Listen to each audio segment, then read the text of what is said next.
Si tu souhaites onboarder des clients sur Go High Level, mais que tu te sens un petit peu perdu avec toutes ces sections, toutes ces catégories, tous ces petits bouts de code à mettre à droite, à gauche, eh bien, cette vidéo est faite pour toi. L'idée derrière cette vidéo, c'est que, à la fin, ma promesse dans cette vidéo, c'est que, à la fin, tu puisses avoir des comptes bien configurés, le plus automatisé possible pour avoir le meilleur résultat pour tes clients possible. Je te dis à très vite sur mon écran. Voici toutes les étapes pour onboarder un client sur Go High Level. Donc, comme vous le voyez, il y en a 8. De temps en temps, il faudra pas tous les activer en fonction des clients. Mais voilà, donc à créer le sous-compte, connecter la page Facebook ou Google, créer les custom fields, j'expliquerai ce que c'est, intégrer le formulaire, créer le sous-domaine pour pouvoir envoyer des emails avec le nom de domaine de votre client, mettre en place les automatisations, email et SMS, créer le calendrier, et activer la conversation AI. Donc, voici toutes les étapes pour onboarder un client. Donc, commençons par la première étape. Donc, nous voici ici dans Go High Level. On est à l'étape de l'agence. Et on va ici aller dans sous-compte et on va créer un sous. Account, link. Alors ici, de temps en temps, il arrive directement entre l'entreprise. On va voir s'il y arrive. Si c'est une relativement petite entreprise, je pense qu'il n'y arrivera pas. Tout dépend de... si vous le trouvez, tant mieux. Vous allez avoir moins d'informations à mettre, mais de temps en temps, ils ne trouvent pas, donc on va le faire nous-mêmes. Je vais mettre mon nom.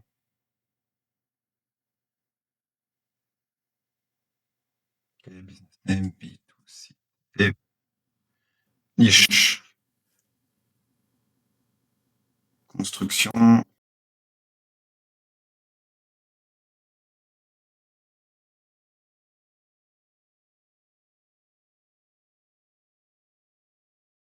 Ok, donc cette étape est faite. On va ajouter le sous-compte.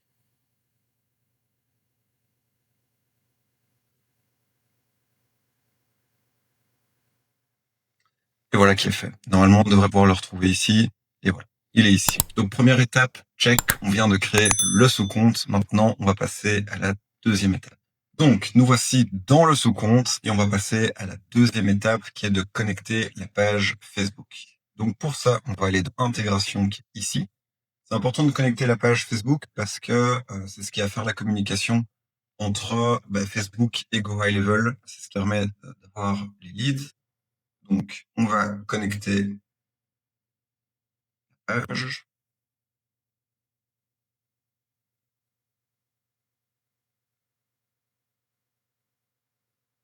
Qui est ici. Hop. Connect and continue. Parfait. On a la page. Si vous devez ajouter Google, vous pouvez l'ajouter à d'autres endroits. Ça, on fera juste après. C'est l'étape qui suit. Donc, voilà. On a intégré la page Facebook. Je retourne dans l'intégration. Si vous devez intégrer d'autres éléments, vous pouvez voir un petit peu tous les éléments qui sont possibles d'intégrer. Mais dans ce cas-ci, nous, on fait des campagnes Facebook. Donc, on a besoin de faire que ça. Ok, donc dernière étape pour la page. Vous voyez qu'elle est bien connectée, mais ça va être important d'ajouter ici l'ad account en question. Donc ici, on a fait deux étapes, à savoir celle-ci, fait, celle-ci, c'est fait. Maintenant, on va créer les custom fields. Les custom fields, qu'est-ce que c'est? C'est ce qui permet à Go High Level de comprendre quelle question est posée dans le formulaire. Il faut qu'il ait cette information. Donc, on va aller ici dans custom fields. Vous voyez qu'il y en a déjà plein, comme par exemple tout ce qui est email, nom, prénom, tout ça, il faut pas ajouter. Mais les questions que vous avez ajoutées dans votre formulaire, ceux-ci, il va falloir les ajouter. Donc, on va mettre add custom field. En l'occurrence, ma première, tout ce qui est donc multi choix, c'est toujours radio select. Hop, suivant.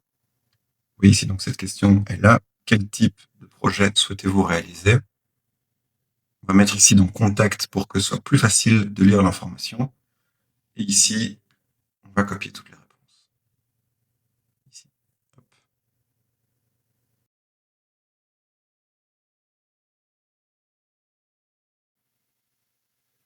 On a notre première question. Maintenant, deuxième question qui est une question ouverte. Ici. Ah non, encore une question comme ça, qui est aussi donc une radio select.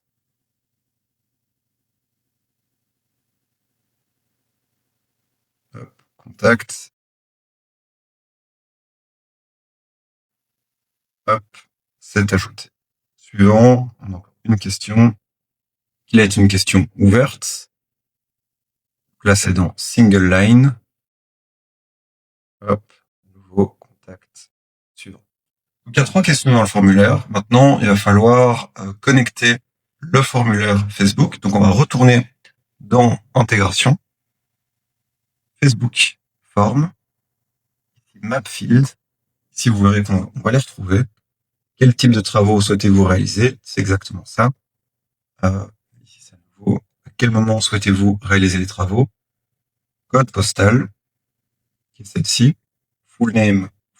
Alors, juste copier. Déjà fait. Email, numéro de téléphone. Et ça, on va laisser, je vous expliquerai ce que c'est juste après. Donc voilà. Le formulaire est connecté. Donc, il ne reste plus qu'à faire ceci. Ok. Donc maintenant que l'on a fait toutes ces étapes, il nous reste à créer le sous-domaine. Donc le sous-domaine, c'est pour pouvoir utiliser des adresses email. Alors, par rapport à ça, on va aller dans Email Service. On va ici ajouter le domaine. Alors ici, il y a 2 manières de faire.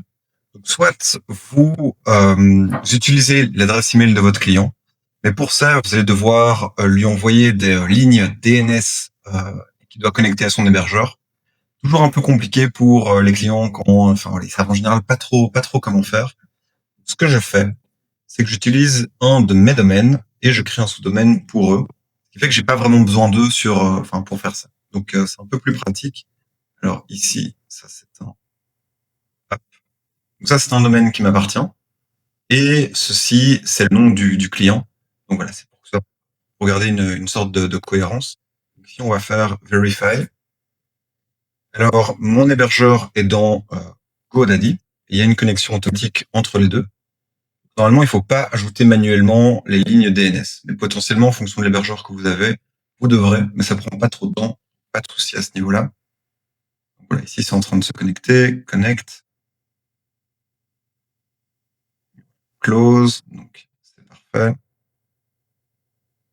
Et ici, en général, il faut le faire quand même quelques fois. Mais vous voyez, presque tout est vérifié sauf un.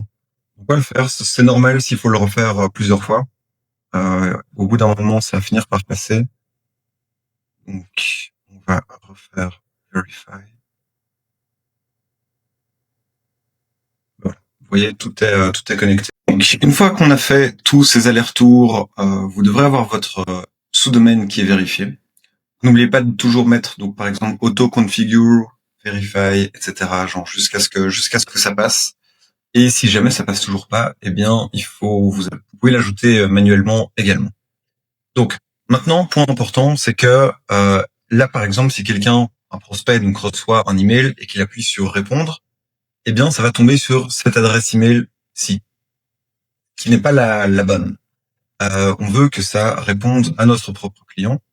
Donc, il faut aller dans ici et bien mettre que tout ce qui est donc forward d'email, ce sera pour lui, et tout ce qui est reply, ce sera pour lui aussi. Hop. Save and save. Et donc là, même si l'adresse email n'est pas tout à fait celle du client, donc on n'envoie pas avec l'adresse email directe du client. Si quelqu'un répond, ça arrivera dans son adresse email. Enfin, il recevra le email. Ok. Donc, on a fait toutes ces étapes. Il nous reste à mettre en place les automatisations. Il y a 2 automatisations importantes. La première, c'est pour avertir notre client dès qu'un prospect arrive, donc avec les réponses aux questions du prospect et les coordonnées de contact. Et les autres automatisations vont servir à faire ce qu'on appelle du nurturing de lead, donc continuer à partager de l'information sur l'entreprise, etc. Donc commençons par le premier. Mettons en place l'automatisation pour que mon client soit averti dès que quelqu'un remplit le formulaire. Donc, on va aller pour ici, vous voyez, c'était dans automatisation. Je remonte. Ici, automatisation. Donc, create workflow from scratch, de zéro. Alors, ceci est le déclencheur. Donc, c'est ce qui va déclencher l'action qui va suivre. Donc on va d'abord mettre un titre. Le déclencheur étant quelqu'un qui remplit le formulaire. La page est celle-ci. Et le formulaire, il se mettra toujours, vous verrez, dès que vous mettrez un nouveau formulaire, il se mettra ici. En l'occurrence, nous en a un, donc on peut rester sur Any. Donc voilà. L'idée, c'est que dès que quelqu'un remplit le formulaire, et puis maintenant, c'est qu'est-ce qui se passe? Ce qui se passe, c'est que on va envoyer une notification interne par email depuis mon nom à ici donc mon client. Son adresse email c'est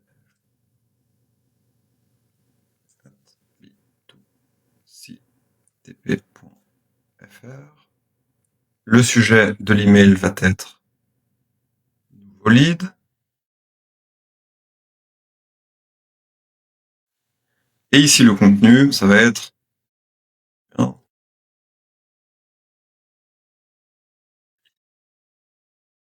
voici la réponse à ces questions. Donc, on peut remettre les questions qui étaient ici. Donc, quel type de travaux souhaitez-vous réaliser? Ensuite, on a à quel moment souhaitez-vous lancer ces travaux? Et ensuite, la dernière, c'était par rapport au code postal. Alors maintenant, il faut ici connecter la custom field. Donc, quel type de travaux souhaitez-vous réaliser? On va ici mettre pas en gras. À quel moment souhaitez-vous? Donc, on va faire pareil. À quel moment on enlève le gras? Et ici, pour le code postal, voilà. Et puis, on va mettre ses coordonnées. Et donc, la plus simple, ça va être son nom, name,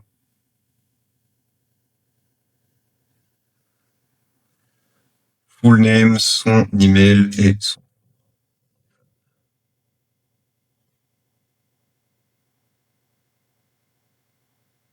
Hop, on publie et c'est parti.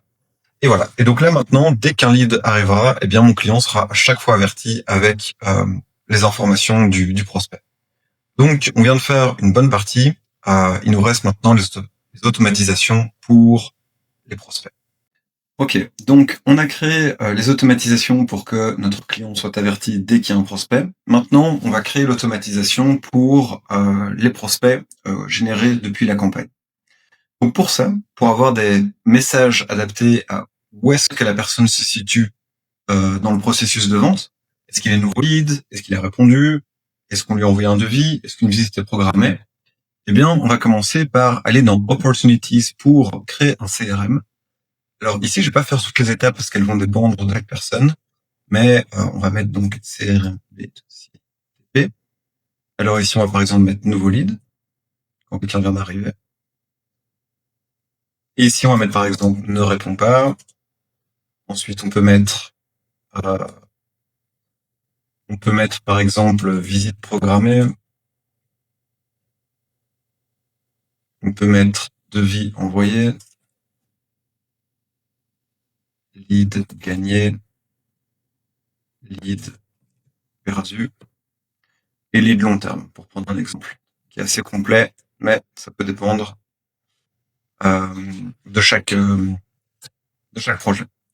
Donc, on a notre CRM qui est ici. Maintenant, vous le voyez, quand on va dans Opportunities, on voit toutes ces étapes. Donc, l'idée, c'est qu'on va faire une séquence d'automatisation pour quand quelqu'un est un nouveau lead. Donc, on va aller dans Automatisation. On va mettre Create from Scratch. Ici, le déclencheur, à nouveau, c'est que quelqu'un remplit le formulaire. Donc, hop, Facebook, page B2C, c'est correct. Ici, on va lui envoyer un email pour lui souhaiter la bienvenue. Je vais mettre ça ici. Alors, le premier email étant celui-ci. Voilà.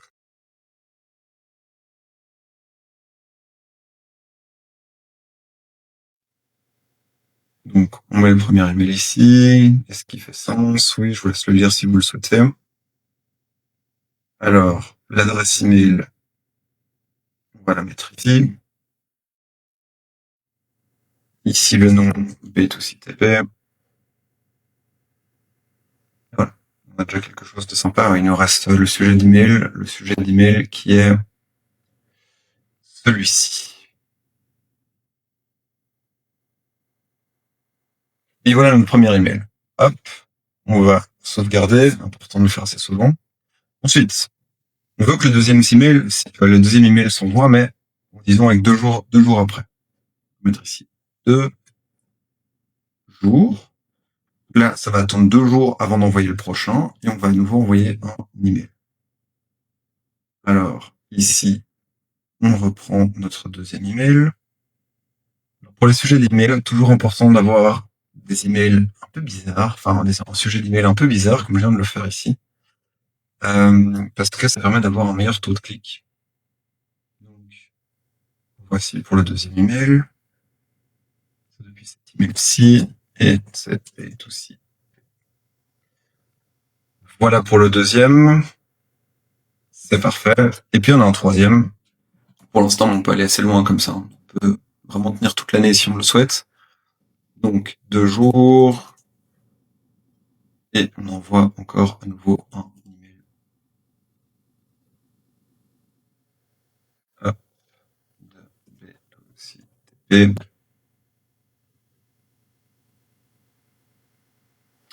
Et ici, on va montrer un petit peu les avis qu'ils ont reçus. Bons avis, donc on va exploiter cette information. Hop. Voilà. Et donc il ne manque plus que le sujet, qui est celui-ci. Donc là, on a fini pour les nouveaux leads. Donc c'est parfait. Ensuite, pour l'exercice, on peut par exemple faire pour ne répond pas. Donc ici, ça va être l'étape nouveau lead.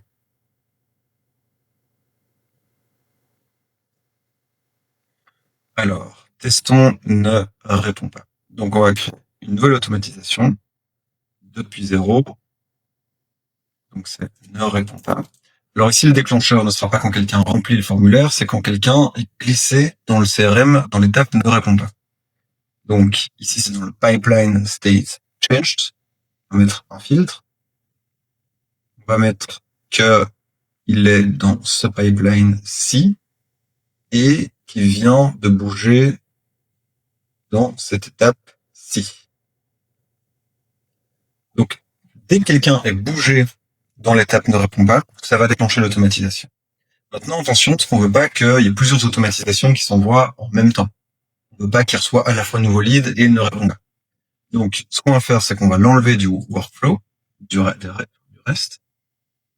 Hop. Donc, on enlève tous les autres workflows, sauf celui-ci. Parfait. Là, on est bon. Ensuite, on va envoyer email. À nouveau, donc, les emails sont ici. Voilà le sujet de l'email. Hop.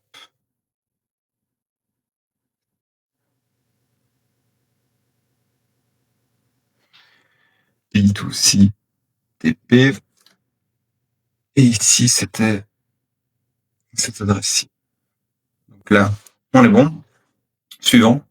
Alors ici, on peut ajouter un SMS. Alors pour le SMS, il y a une étape que je vais pas pouvoir vous montrer. C'est l'étape pour acheter un numéro. Pour acheter un numéro, il faut aller sur Twilio.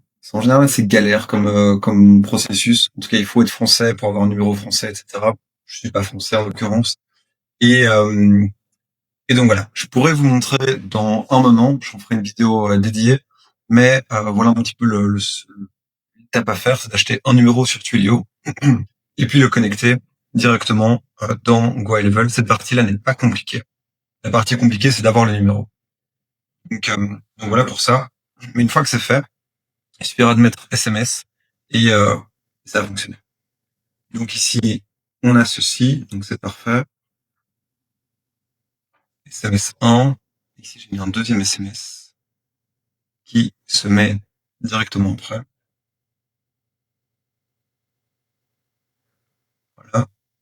Donc dès que la personne passe dans cette étape, il reçoit un email et 2 SMS mais qui comptent pour un. En fait, c'est la suite de l'un et de l'autre. Et ensuite, on va dire 2 jours après, il reçoit à nouveau un autre email. Le dernier email, on essaie de le récupérer. Hop, email avec ce contenu-ci.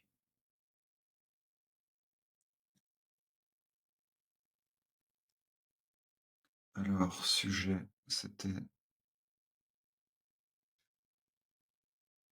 encore intéressé. Ça marche bien ce genre de sujet. Bit aussi. Et puis ici. Voilà qui est fait. Et donc là, on peut continuer. On peut mettre par exemple qu'est-ce qui se passe quand quelqu'un a reçu un devis, qu'est-ce qui se passe quand il a pris un rendez-vous, qu'est-ce qui se passe quand il est devenu client. Il y a moyen d'aller assez loin comme ça. Il faudra toujours bien mettre le enlever des autres workflows pour qu'une personne ne soit pas simultanément dans 5 différents. C'est assez important. Mais voilà, on a fait un petit peu les automatisations.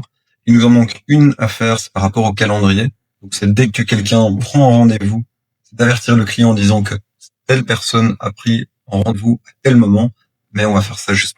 Nous voici dans le calendrier. Donc à quelle étape apparaît le calendrier? Eh bien ça apparaît juste après que quelqu'un ait rempli le formulaire sur Facebook.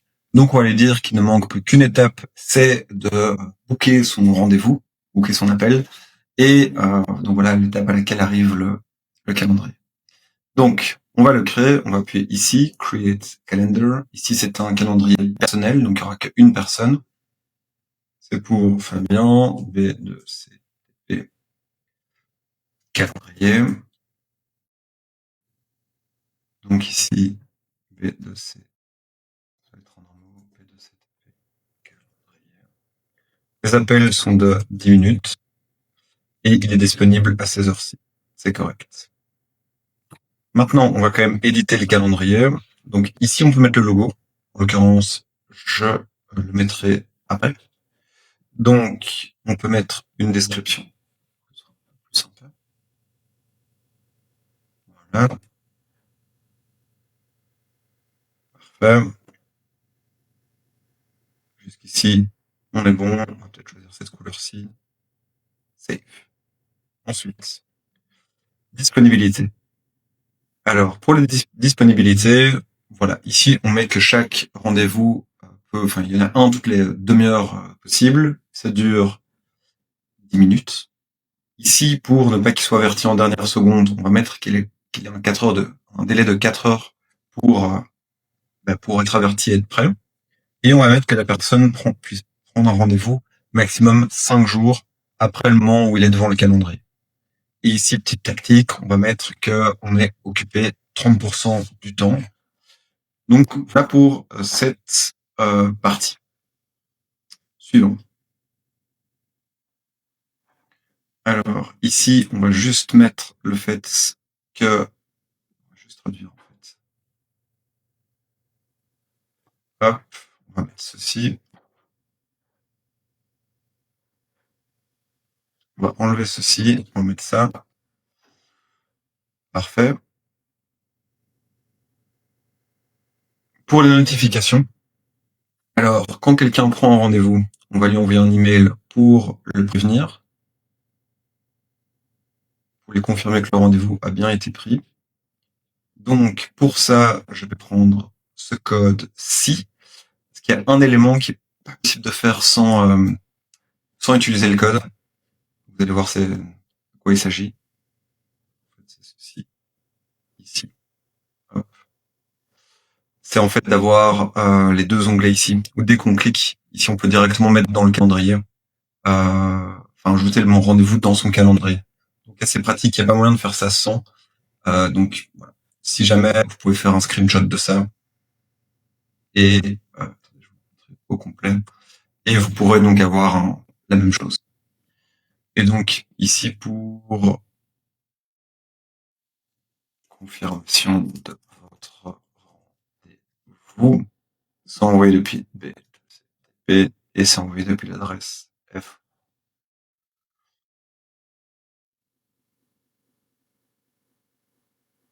Voilà.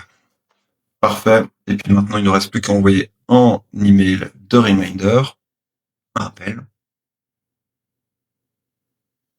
ici, pour le contact seulement. Alors, à nouveau, ici, j'ai un code qui est celui-ci un peu plus court, un peu plus simple.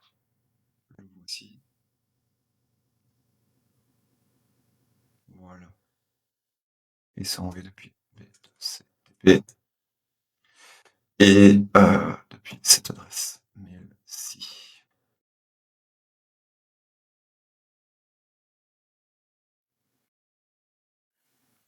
Parfait. Donc, rendez-vous dans minutes. Voilà. Et ça s'envoie donc 10 minutes avant. Donc, c'est nickel. Donc, on a maintenant notre calendrier. On va juste mettre une nouvelle automatisation pour que mon client soit averti dès que quelqu'un a pris un rendez-vous. Donc, pour ça, on va aller dans... Je vais juste vous montrer en fait à quoi ça ressemble. C'est vrai que c'est très simple. Je ne connecte même pas vraiment de sous-domaine pour ça. Et ça fonctionne très bien. Ça ressemble à ça. Il faut juste avoir un logo, ça aurait été idéal. Mais vous voyez, donc il y a moyen de prendre quelques rendez-vous. Je vais juste devoir le passer en français. Hop, ça va être ici, dans Préférences. Préférences, donc langue français. Ici les heures, on va mettre des heures comme ça. La semaine commence le lundi. Et on confirme ici le lundi. Voilà. Et ici, si je refais. Parfait. Donc là, on l'a en français. Et la personne peut prendre un rendez-vous ici. Et puis, vous voyez, assez simple. Il faut pas plus que ça. C'est suffisant pour générer des rendez-vous. Les gens sont assez familiers avec ce type de calendrier. C'est un peu plus clair. Il n'y a pas moyen de se balader à droite à gauche. C'est comme ça. Les taux de conversion sont relativement bons. Donc, je vous invite à faire ça. En tout cas, de rester dans le plus simple possible. Et donc ici, on va ajouter une nouvelle automatisation pour quand quelqu'un a pris un rendez-vous dans le calendrier.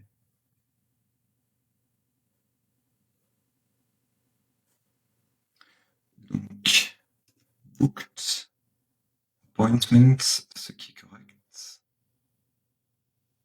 Save. Là, on veut avertir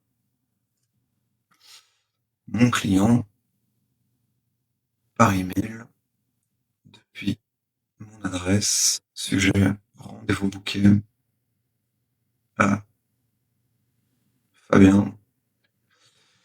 Et ici, parce que je vois que j'avais écrit déjà un petit peu l'élément. Voilà. Et donc tout ça sont des éléments dynamiques. Ils se mettront directement à jour par rapport à quand la personne a pris un rendez-vous. Donc ceci, et puis ces informations, ce qui est suffisant. Et voilà. On peut publish. Donc, à ce niveau-là, tout est prêt. Maintenant, je vais vous présenter un petit élément de plus pour les conversations IA, si vous le souhaitez. Mais là, en tant que tel, on a déjà de quoi lancer. Donc, tout est connecté. D'un point de vue formulaire Facebook jusqu'à Go High Level. Le CRM est fait. Le client est averti quand quelqu'un a rempli le formulaire ou a pris un rendez-vous. Les gens ont un suivi ils ont du nurturing, donc ils ont plus d'informations une fois qu'ils sont devenus clients. Donc on a déjà quelque chose d'assez costaud. Maintenant ici, c'est tout nouveau. C'est conversations IA. Et on va faire ça juste maintenant pour ceux qui veulent aller un peu plus loin. Donc nous voici dans Conversation AI. Alors qu'est-ce que c'est? En fait, c'est une IA qui permet de répondre ou d'avoir une conversation avec vos prospects. Ça peut fonctionner sur plusieurs canaux. Ça peut fonctionner sur Facebook, Instagram, WhatsApp, SMS, même email. Donc c'est extrêmement pratique. Et en l'occurrence, ici, le robot qu'on va créer, c'est que dès que quelqu'un remplit le formulaire et a coché cette case-ci, eh bien, ça va engager une conversation avec lui. Et on va déjà essayer de répondre aux premières questions que pourra avoir le prospect. Concernant par exemple le prix, concernant les services, les produits, donc des éléments comme ça. Donc on va créer le robot. On va mettre... Ah oui, vous pouvez aussi donc pousser le robot à ce que les personnes prennent rendez-vous dans le calendrier. Et si donc depuis la conversation, eh bien une personne prend rendez-vous en disant par exemple mardi 10h je suis disponible, ça va automatiquement prendre le rendez-vous dans le calendrier, même si la personne n'a jamais été sur ce calendrier. Donc extrêmement pratique à ce niveau-là. Dans notre cas, nous on va juste essayer de répondre aux premières questions, et donc on va appuyer ici sur General Q&A. Alors, la marque est B2CTP, le site internet est ici, l'adresse email est celle-ci.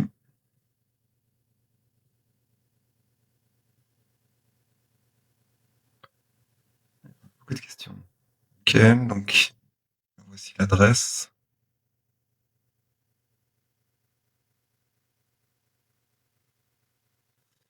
Et le numéro de téléphone est ici French avec ce numéro-ci. Tone of voice, on va mettre professionnel. Parfait. Est-ce qu'il manque un élément? Save. Et voilà. Next.